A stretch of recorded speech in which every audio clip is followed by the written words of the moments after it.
Thank you. And thank you very much to the Ocean leadership for getting us here. I think this is a great opportunity for scientists wearing different clothes from what we normally wear to meet with people in DC. So I'm going to talk about land ice. Land ice is quite different from the sea ice that Cecilia was just talking about. It resides for the most part on land. But I'm going to show some ocean connections. And I'm going to start by pointing at this figure, which shows a glacier terminating in the ocean. And so this is a glacier in Greenland. It's draining part of the ice sheet. It ends in the ocean. And this has several implications. The first, it is susceptible to ocean changes. If we change the ocean, it can actually affect the glacier. It also means that it has a direct impact on the ocean. The discharge, you see some icebergs here, it's going directly into the ocean. So what I'm showing, this one. What I'm showing here on the left is a nice way of looking at the Arctic cryosphere. The pink is land, this is permafrost, sea ice that Cecilia just talked about. What I want to talk about today is land ice. For the most part, is stored in Greenland, a big block of ice. And then in yellow, what you see are all glaciers, polar ice caps, all around the Arctic region. And they've been changing significantly over the last 2 decades. And one way to sort of quantify glacial loss is to convert it in how much volume, mass, actually it's added to the ocean. In other words, we convert it to sea level rise. And so this figure is a compilation of changes. The blue is Antarctica. This is cumulative changes over the last few decades. Antarctica, Greenland is green, and the orange is glaciers all over the world, not just in the Arctic. The Arctic are about a third of this. And the bottom line is, I want to echo something Cecilia said, there is change. But not only is there change, the change is accelerating, right? These curves are not going up in a straight line. The rate of increase is speeding up. And so there's ice on land has been retreating in Greenland. I'm going to show some figures, but all over the Arctic too. And when we talk about changes in land ice, one message to take home today is there are really 2 ways to change land ice. The first is you sort of turn on the hair blower. You warm it up, and so it melts. And I think many of you will have seen in the news a couple of years ago, 2012, melting over the Greenland ice sheet extended all the way to the entire ice sheet. This is a measure of that. The color shows the number of days in a year that we have surface melt. And it's typically around the boundary. It's warm ocean water, it's warm coastal temperature, it's not in the interior. This was 2012. Again, melting extended all the way to the ice sheet, to the center of the ice sheet. And it looks a little bit like this, except in 2012. Normally we see this just at the edges. We saw it everywhere. And it's associated with rising air temperatures over the Arctic. These are actually measurements from meteorological stations all over Greenland. And you see what we're seeing in the last few decades. They go back 150 years. It's a really rapid increase in air temperatures.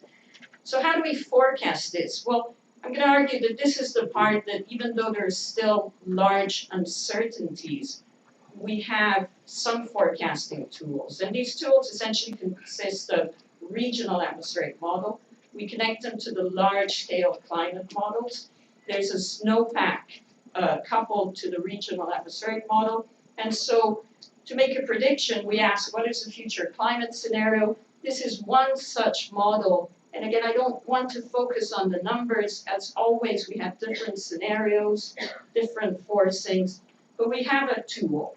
And these models really need to be validated by measurements on the ice. This is a typical weather station. It measures melt, albedo. These are essential to get these measurements right. There's another kind of change that land ice is experiencing, and a lot of the change all over the Arctic is happening for glaciers that are terminating into the ocean. And so I thought I'd start with this figure, which should be striking to many of you if you haven't seen it before, because this is the ice velocity on the Greenland ice sheet. And so Many of you probably know ice moves, it doesn't just sit there. But what should be striking here is that the speed, the really fast flow is concentrated in some really tiny features, rivers of ice streams, which then discharge into the ocean. Some of them go all the way to the middle of the ice sheet.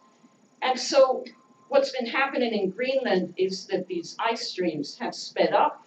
Here's an example of one in the southeast going into a fjord here, and the two dates are inverted because somehow we never get our slides right. But here, 2001, this glacier was here. 2003 it was here, and 2005 and 6 it retreated here. So this is the dynamic change. This doesn't have to do with just increasing air temperatures. It has to do with ice speeding up and dumping more icebergs into the ocean. And so this is the part that I'm going to argue we don't actually have a really good forecasting tool for. What we think is happening in Greenland is that the ice is responding to changes at the ice-ocean margin. In other words, where it meets the ocean. And this is just a schematic of the circulation around Greenland. And in red, what I'm showing are the warm waters from the Gulf Stream that travel all the way to the polar region, the Nordic seas, the Arctic, progressively getting colder. And then we have cold Arctic waters coming down from the Arctic Ocean. We know that these warm waters reach the margin of the glaciers, but we've only found that out because we weren't really making any measurements at the edge of glaciers until change started happening.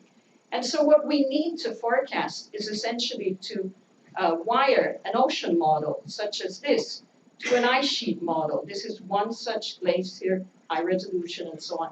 This is a wiring that hasn't happened yet. So I can't show you any real forecasts because we don't have them. And so I'm going to do the next best thing, which is to show you how we're trying to get some of the, some of the information.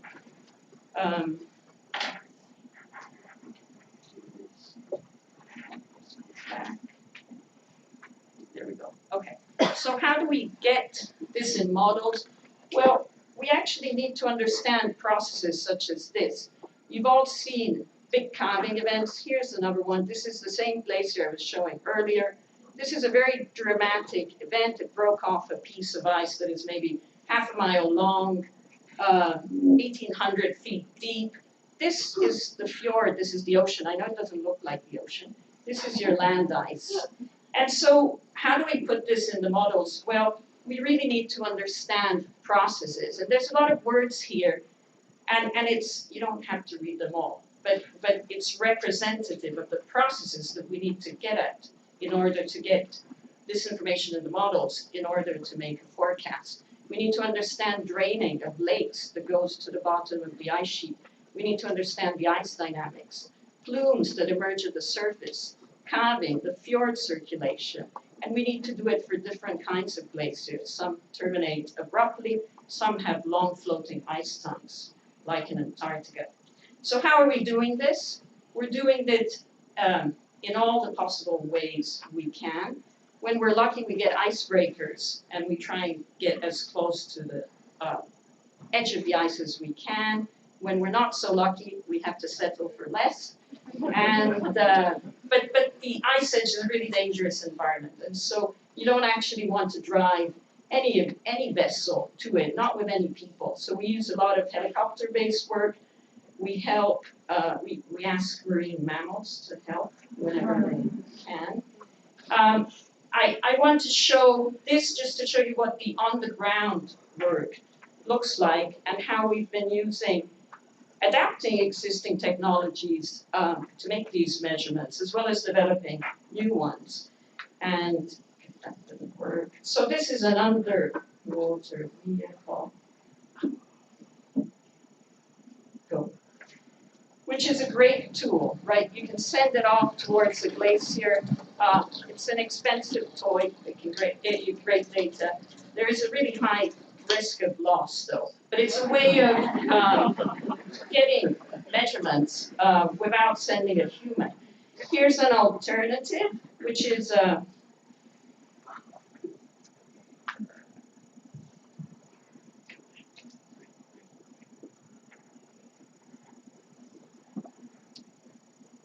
tricky, my mouse.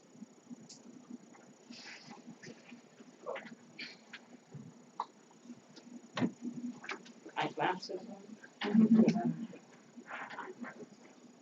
There we go. Okay, an example of another development. This is now it's a much cheaper vessel. It's an autonomous surface vehicle. This one was developed at Woods Hole.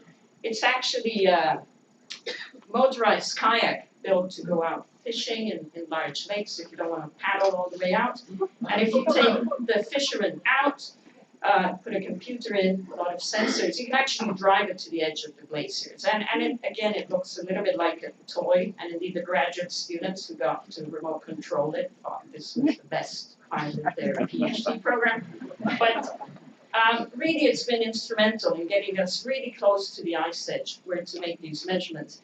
And I want to show this just to show that when we use forecast models, we need this kind of information to feed into the model. We need to understand the physics before we can make forecasts. I'm going to skip this in the light of time, but so why should we worry about Arctic land change? I've talked a little bit about sea level rise.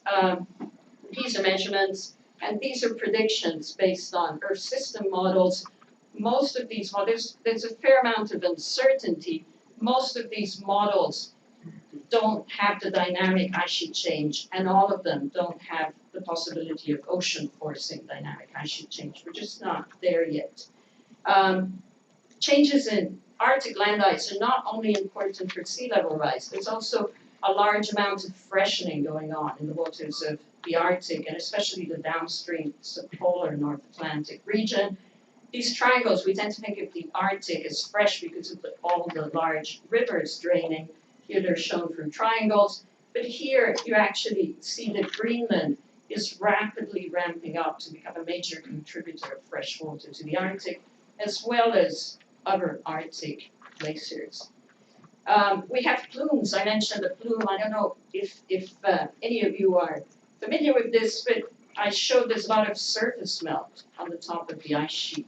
This water ends up in crevasses, goes all the way to the bottom of the glacier, and emerges at the margins of glaciers in really turbulent, dirty, muddy waters such as this.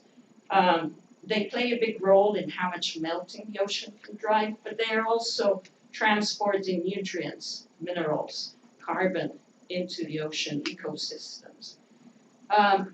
Lastly, icebergs. This is us in yet another vessel. And so icebergs are big. And the fact that the glaciers that end in the ocean are speeding up means that there's an increased production of icebergs. And icebergs pose an obvious danger to navigation, but also infrastructure around the Arctic. So I'm going to end by making the point that what happens in the Arctic doesn't really stay in the Arctic, right? So the glacier changes that we're seeing in the Arctic, including in Greenland, are really a global issue. And this is important because when we talk about resources, it's really convenient to say, oh, well, you know, glaciers, Canadian Arctic, Canada can deal with them. Greenland, Denmark, maybe they can deal with it. No, this is a really big issue. And so as an international community, we all need to deal with it. And I really want to make the point, especially for land ice changes, that in order to improve our ability to forecast, we really need dedicated resources. I think I'm going to echo something that was said earlier by Fran Ulmer. We have a lot of strategic plans in the Arctic. We have a lot of implementation plans, but it hasn't actually translated into new resources. And the federal agencies that fund my work and SEF, NASA, are really overstretched in their ability to fund this work. We also need scientific collaboration and especially international collaboration, coordination.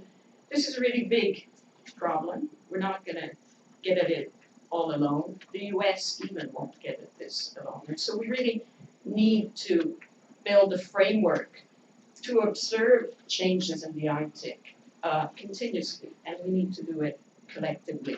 And so this was not a lot of climate results, because as I argued, I don't think we can trust them yet. And the point here is really to remind people that we need sustained measurements to inform the models. Thank you.